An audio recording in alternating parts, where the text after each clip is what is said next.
Yurdumuzda ılıman gazananlaryny bäsişi köpülen üçin etmek hem-de netijelerini ýokurlanmak bagatda töplümlerini işler durmuşa geçirilýär. Hormatly prezident bilen ministrler kabinetiniň sanly ulgamy arkaly geçiren nowatdaky mejlisinde Türkmenistanyň Owuzhan adynaky Inженер Tehnologiýalar Uniwersitetining Owuzhan Almy Tehnologiýalar merkezine döretmek hakynda karary gol çekmegi Pehim Paýhys ummany magtumuly Praga ýylyna yurdumyzda münäşirlany şanly wakalaryň birini urly.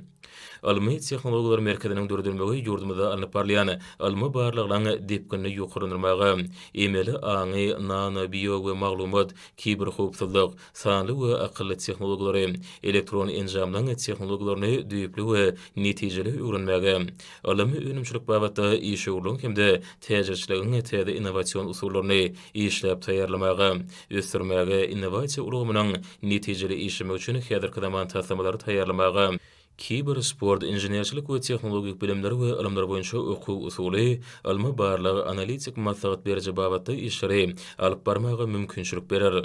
Merkeziň döredilmegi münasibetli Türkmenistanyň Owuzhan adynaky Inженер Tehnologiýalar Uniwersitetiне hoşallyk maslahaty aýdym sady dawarlara besenip geçirildi. Hem-de maslahatyň şäherlerini gurulan seride uniwersitetiň ilim bilim, innowasion tehnologiýalar babatynda gazanan üstünlikleri giň işleýän şöhretlendirildi.